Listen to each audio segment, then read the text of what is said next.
3DS Group est heureux de vous présenter l'émission Parcours.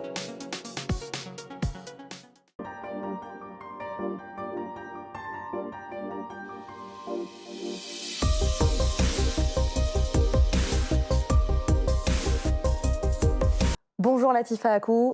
Bonjour Claire. Alors merci beaucoup d'avoir accepté de partager ton parcours sur A-News Workwell.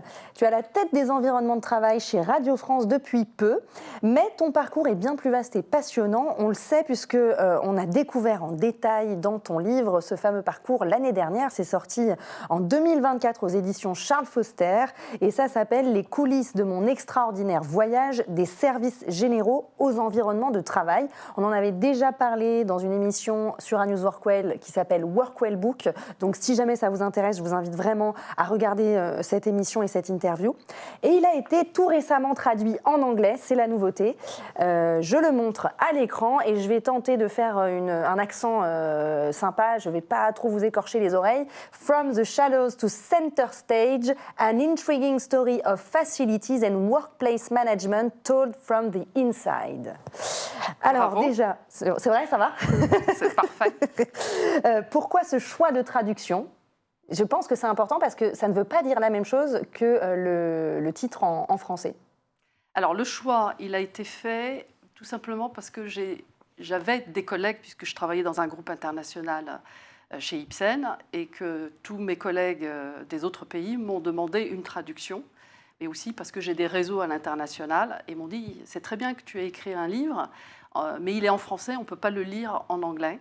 C'est la raison pour laquelle mon éditeur a accepté une traduction en anglais. D'accord. Et la traduction du titre, elle Alors, a été la compliquée traduction, délibérément, ce n'est pas un copier-coller, Oui. parce que la révolution des services généraux aux environnements de travail, elle est très franco-française, alors que ce que veut dire, pour ceux qui ne comprennent pas l'anglais, c'est de l'ombre à la lumière, et expliquer l'extraordinaire voyage.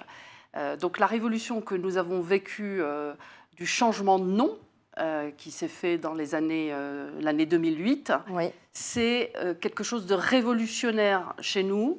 Et on a changé ce nom parce que justement, c'était pour lui donner à la fois une réalité et aussi pour apporter un peu plus de noblesse à ce nom de services généraux, parce que services généraux, c'était renseignements généraux, Oui. etc. Ça pouvait faire peur aussi, peut-être. C'est les services généraux, non? Alors, il y avait une confusion. Ouais. Pendant très longtemps, il y avait une confusion. Et c'est la raison pour laquelle nous avons décidé, à l'époque où j'étais encore... alors, je n'étais pas encore présidente de l'association ID, mais j'étais membre du comité directeur et du COMEX de l'association qui s'appelait ARSEG. Et nous avons décidé, avec François Delatouche, qui était le président, de changer le nom de la profession services généraux à environnement de travail.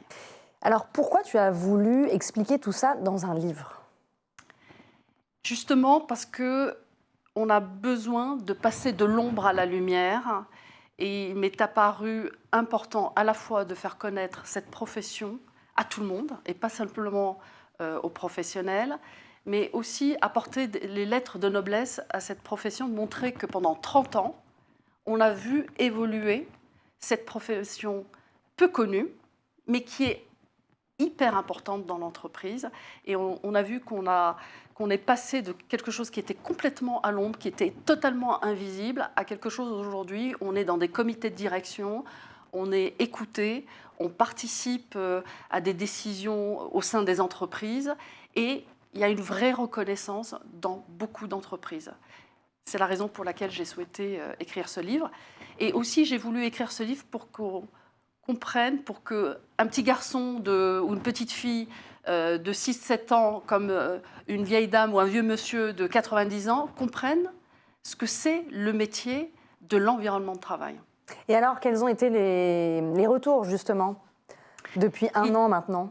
Ils ont été très positifs, parce que ça a été lu aussi bien par des professionnels. Donc, toute la nouvelle génération m'ont dit « Ah oui, on a vu l'évolution ». Les anciens m'ont dit c'est exactement ce que nous avons vécu.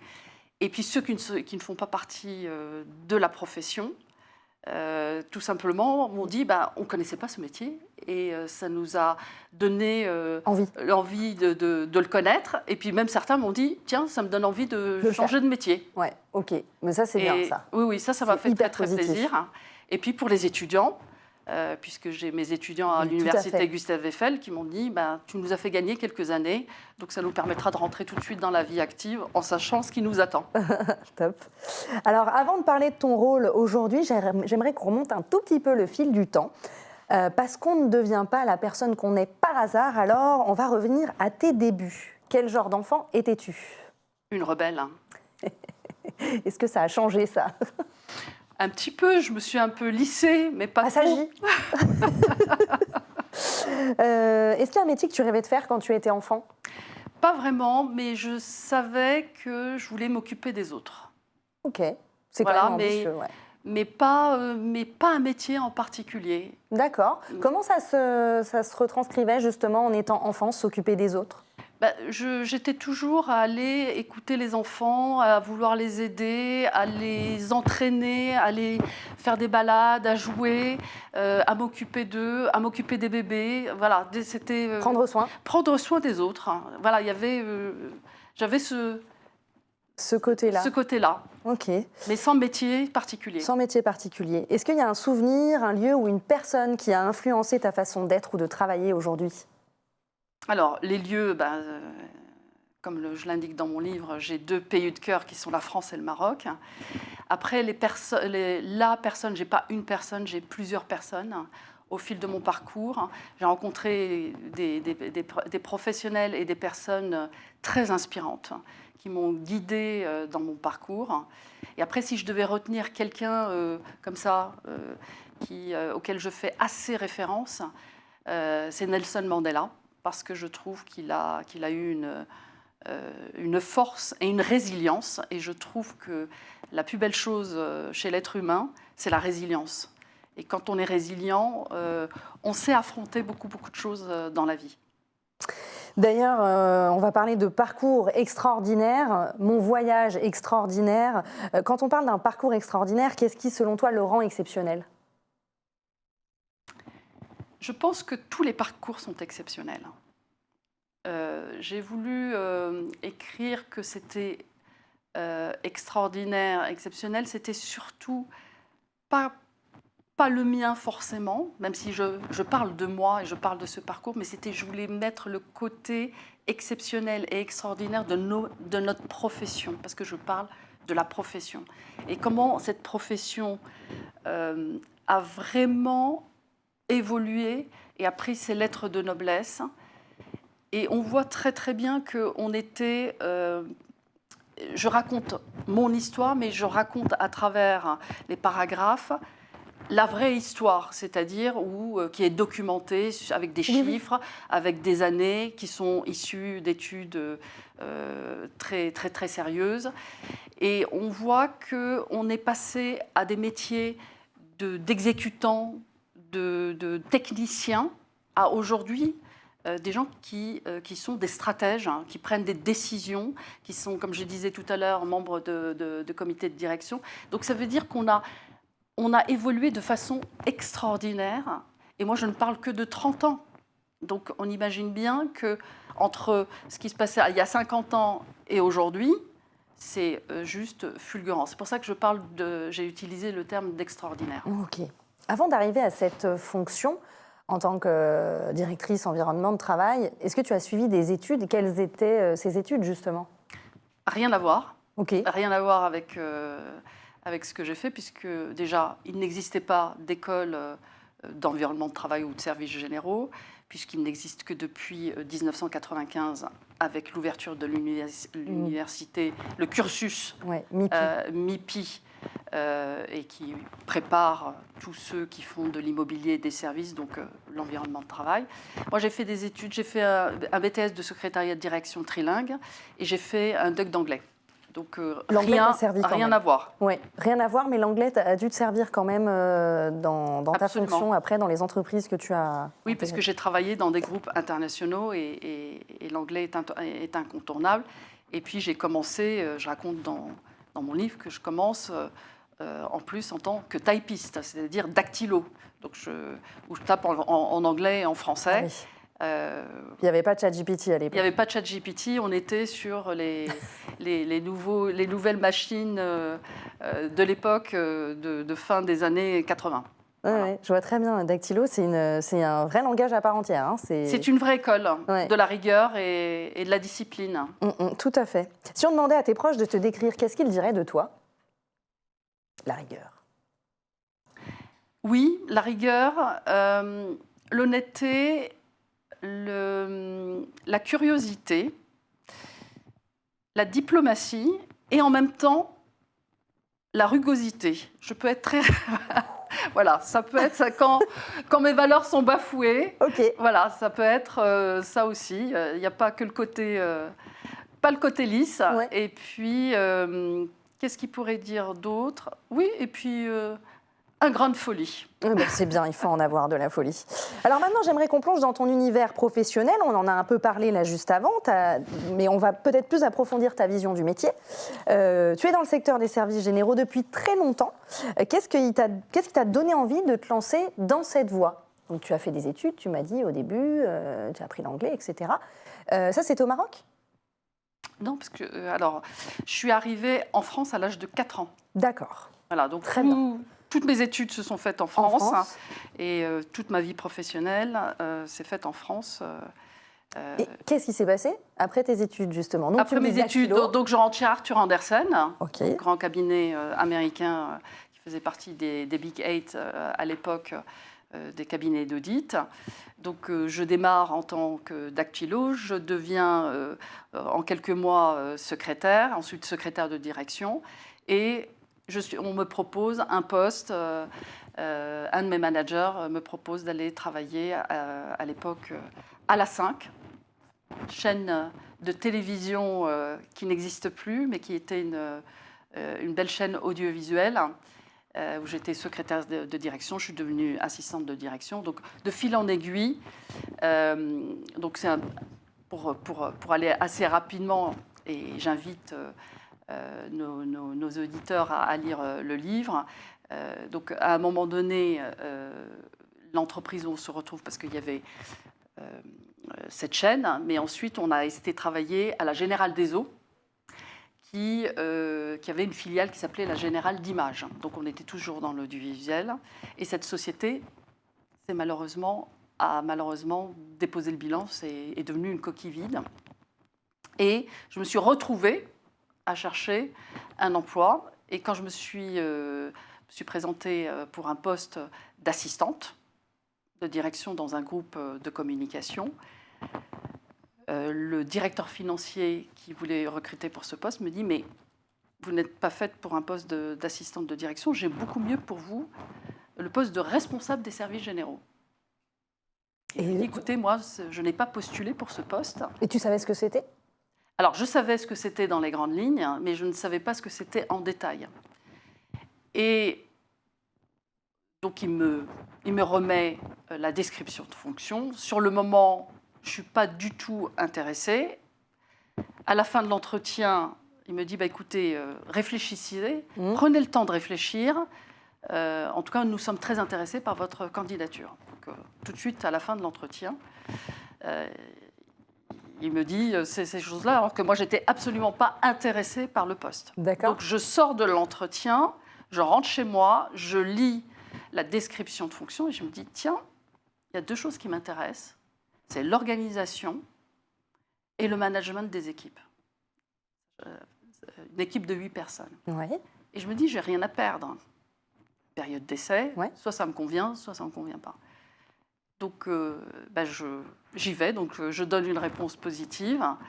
Et je pensais rester effectivement quelques mois et je suis dans le métier depuis plus de 35 ans. Donc voilà, donc, on voit que quand on prend goût à ce métier des services généraux devenu de l'environnement de travail, ça devient une passion de plusieurs décennies. Ton aventure a commencé là, d'accord. Si tu devais expliquer ton métier à un enfant de 10 ans, justement, qu'est-ce que tu lui dirais si on devait vulgariser? Donc, organisation, il y a du management. Oui. C'est s'occuper des autres. S'occuper des autres.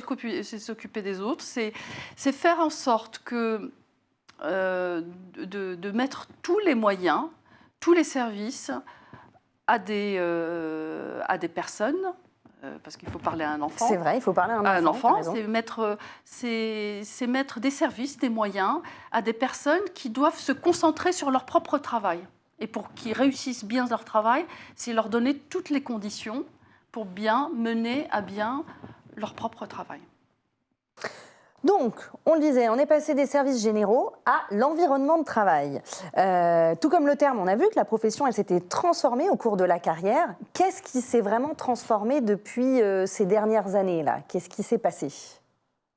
Tout a été transformé, la façon d'aborder la profession, la professionnalisation du métier, c'est-à-dire qu'on faisait ça un petit peu comme on voulait. Aujourd'hui, c'est très processé, nous avons des outils, il y a une façon d'aborder chaque métier de l'environnement de travail. C'est une multitude de métiers, je crois qu'il y en a plus de 27. D'accord. Alors ça dépend de chacun et de chaque périmètre et de chaque entreprise.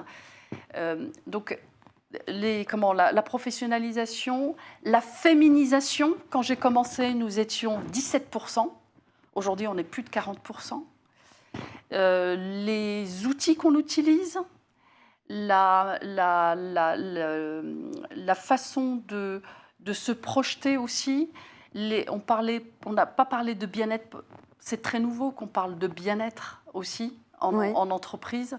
Et c'est un domaine qui est aussi confié, pas seulement à l'environnement de travail, mais on a aussi les RH Bien sûr. qui contribuent.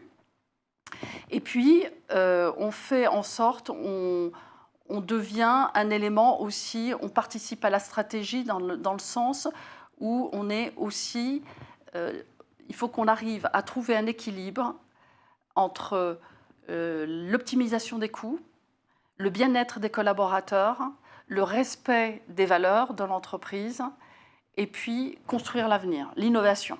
Ouais. Donc, on est toujours dans un jeu d'équilibre d'une entreprise à une autre, mais en tout cas, on nous demande de composer avec ça. Et puis, ne pas oublier qu'on est aussi dans des métiers très réglementés. Et on est réglementé sur la flotte automobile, sur les bâtiments, sur la maintenance des bâtiments, sur une multitude de sujets, sur les achats, sur les marchés, alors marchés privés, mais surtout les marchés publics. En tout cas, tout est réglementé et on doit trouver le bon équilibre entre bien servir le client interne, on a appelé longtemps l'utilisateur, le client interne, et aussi de faire attention aux coûts, optimiser les coûts, faire du RSE, qui est une dimension hyper importante dans nos métiers, et en même temps être innovant. Et avoir même un coup d'avance, essayer d'évoluer le mieux possible, mais en tenant compte de la culture de l'entreprise et des valeurs de l'entreprise. Oui, c'est ce que j'allais dire justement, en fonction de la culture de l'entreprise et même de la taille de l'organisation, vos fonctions, elles doivent quand même différer. Ça ne doit pas être évident. Justement, toi, tu es passé par plusieurs entreprises différentes. Est-ce qu'elles avaient toutes à peu près la même taille ou est-ce que ça a été compliqué justement de devoir gérer ça, d'arriver dans une petite entreprise puis d'un coup une grosse? C'est des tailles différentes et des cultures différentes. C'est surtout la culture qui est différente et les moyens qui sont donnés. Et on compose avec ça. Les métiers restent les mêmes. La façon d'aborder la profession, les métiers, nos métiers, qu'on passe du monde du luxe au monde des nouvelles technologies ou à la radio, ce sont les mêmes métiers. Mais la façon de les aborder, de les communiquer en interne, c'est lié à la culture de l'entreprise et au budget que nous avons. Donc, il faut savoir toujours composer avec ça. Et ce qui fait la réussite, c'est justement la composante des valeurs et de la culture. Alors, tu me parlais en début d'interview de la 5.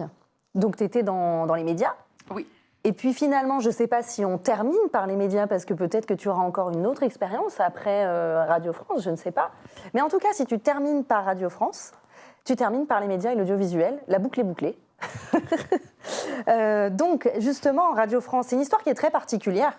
Il y a 13 années de chantier de réhabilitation qui ont été terminées en 2022. Comment tu t'es retrouvée dans cette maison et à quel défi spécifique tu te prépares là? Alors, Radio France, c'est un autre monde. C'est un monde, c'est la ville dans la ville, c'est la grande, mais déjà, c'est la maison de la radio, c'est 100 000 mètres carrés, c'est de l'ERP, IGH, Code du travail, donc on a toutes les composantes du bâtiment. Et puis, il ne faut pas oublier les régions, c'est à peu près 40 000 mètres carrés en total, parce que nous avons ce qu'on appelle les stations ici. Oui. Le fameux Radio Bleu a changé de nom et qui maintenant ça s'appelle ici. Donc c'est 144 mètres carrés qu'il faut gérer en termes de services. Et quelle est ma mission et pourquoi on est venu me chercher? C'est à la fois apporter de la modernité, c'est organiser, c'est apporter de la nouvelle technologie, du bien-être aux collaborateurs et essayer de faire bouger un petit peu les lignes de l'environnement de travail, parce qu'on est quand même dans une grande maison, donc cette grande maison ronde, qui fait quand même 100 000 mètres carrés, où il y a une histoire. Donc essayer aussi là de garder l'histoire de cette grande maison, quand même, c'était quand même l'ORTF, qui a été inaugurée en 1963 par le général de Gaulle. Et on veut garder la signature, l'ADN. Il faut garder l'ADN et il faut moderniser. Il faut moderniser. Et il faut moderniser sur tous les métiers, bien sûr, les métiers de journalisme, de technicien et autres, mais nous, sur les métiers du bâtiment et de l'environnement de travail, nous sommes attendus aussi sur la partie faire évoluer, moderniser, restructurer. Et puis aussi, on est aussi avec des deniers de l'État. Donc nous avons aussi une obligation d'optimiser les coûts avec pertinence. D'ailleurs, rapidement, on est venu te chercher, tu disais, avant tu étais chez Ipsen. Oui. Qu'est-ce qui s'est passé? Du coup, juste raconte-nous ce lien qui a été créé avec Radio France. Comment ça s'est passé?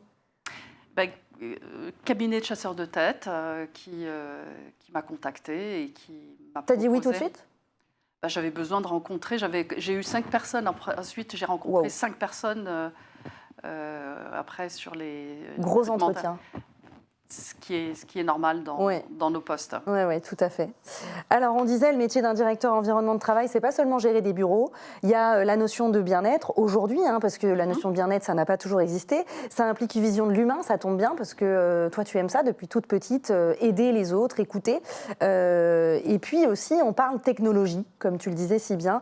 On sait que le secteur, il est en pleine évolution. Il y a des enjeux écologiques, et puis de plus en plus importants, et puis une IA aussi qui est de plus en plus présente. Et donc moi, j'avais envie de savoir comment tu voyais l'avenir du métier, comment tu voyais l'intelligence artificielle dans tout ça. Et puis oui, les enjeux écologiques, effectivement. Comment tu vois ça dans ton métier? Alors, l'enjeu écologique, il est déjà présent.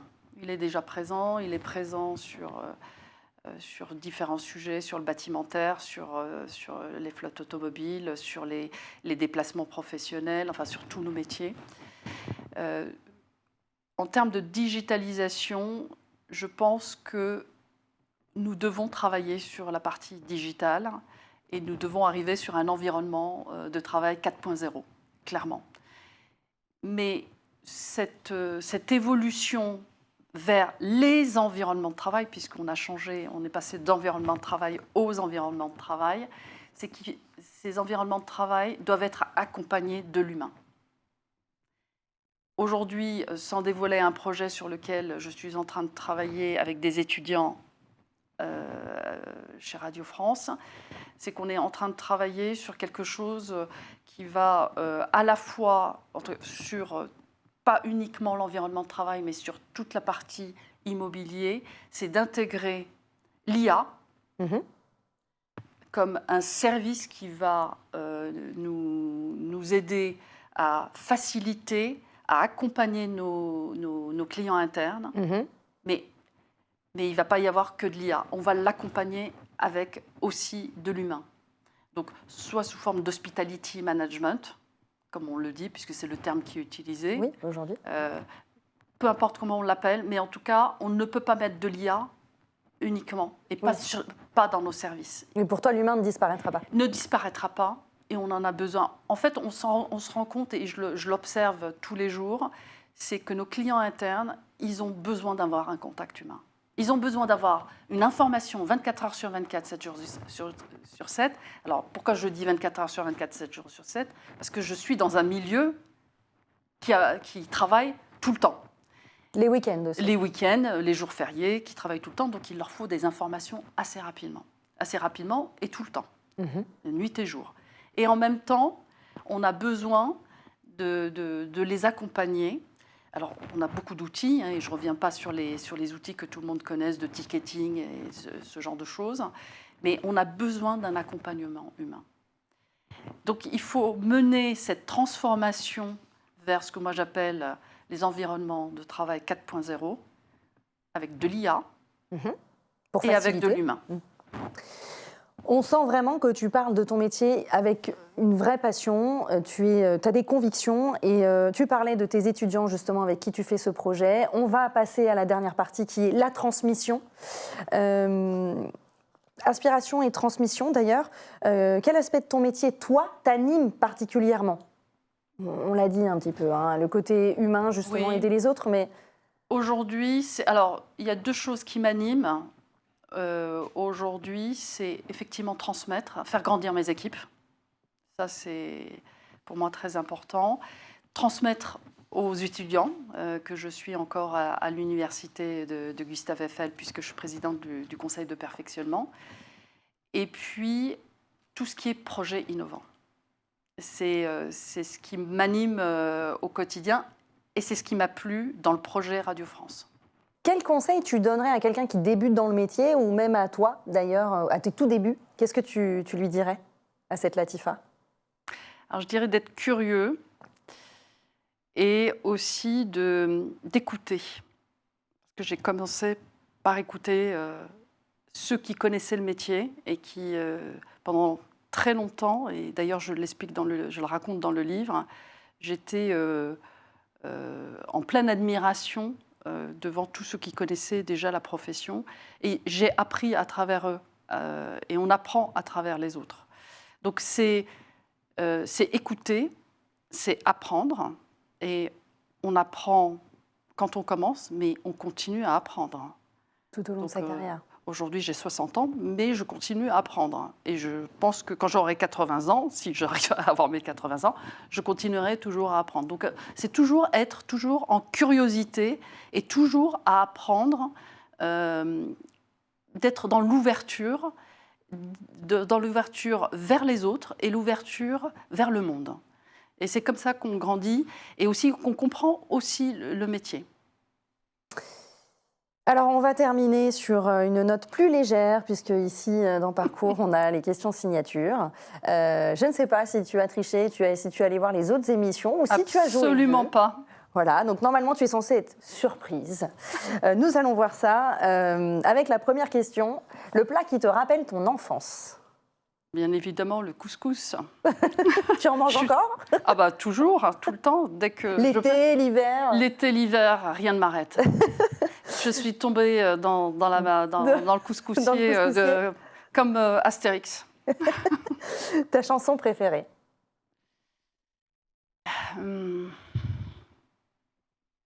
Moi, j'aime bien une chanson. Spontanément, il y en a plusieurs, bien évidemment. Oui, mais spontanément, je dirais Belle Île en mer. Belle Île en mer. Belle Île en mer de Laurent Voulzy. J'adore Laurent Voulzy aussi. Le fait d'actualité qui t'a le plus marqué ? Actuellement ? Oui, tiens, dernièrement plutôt. Je pense qu'on a une actualité très très riche. Enfin, je pense que oui, voilà, ça fait déjà quelques années. En France et puis à l'international. Hein. Oui, tout à fait. Nous ne développerons pas. C'est pas nécessaire, tout le monde comprendra. Ton juron, ton gros mot favori ? Oh putain. Ça fait du bien de le dire, hein. J'aimerais bien le dire aussi, mais c'est pas à moi qu'on a posé la question. Si tu devais vivre une autre vie, ça serait de quelle personnalité ? Tu as dit au début. Ouais, Mandela. Bah oui. Oui. Mais dans la continuité de Mandela, parce qu'il a beaucoup souffert. Hein. Oui. Mais oui, c'est quelqu'un pour lequel j'ai beaucoup d'admiration. Mais après, il y a une différence avec avoir de l'admiration et puis vouloir vivre ce qu'il a vécu. C'est peut-être pas Ce qu'il a vécu, c'était très dur. Je pense qu'il y en a très peu, pour ne pas dire personne. Le métier que tu n'aurais pas du tout aimé faire? Tous les métiers de financier. Ok. Tout ce qui touche à la banquier, financier, enfin tout ce qui touche à l'argent. D'accord. Très bien. Le film dans lequel tu aurais aimé jouer? Les films de Tarantino avec Emma Thurman, avec son survêtement. Je ne me souviens plus de comment c'était. Oui, Kill Bill. Kill Bill, voilà, Kill Bill. Ok. Voilà, j'ai bien aimé. T'aurais bien aimé être dans ce personnage? Oui, j'ai bien aimé. Parce que c'est rebelle aussi un petit peu. C'est très rebelle. Okay. Et si Dieu existe, qu'aimerais-tu après ta mort l'entendre te dire? Il y a une autre vie qui t'attend. C'était déjà épuisant, mais on recommence. Ok, bon, t'es prête en tout cas à réenclencher? Toujours prête. Ok, dans les services généraux aussi, pourquoi pas? Oui, non, je suis dans la continuité. Dans la continuité. Merci Latifa Akou, merci beaucoup. Merci Claire. Merci à toutes et à tous de nous avoir suivis. On se voit très vite dans un prochain épisode. 3DS Group a été heureux de vous présenter l'émission Parcours.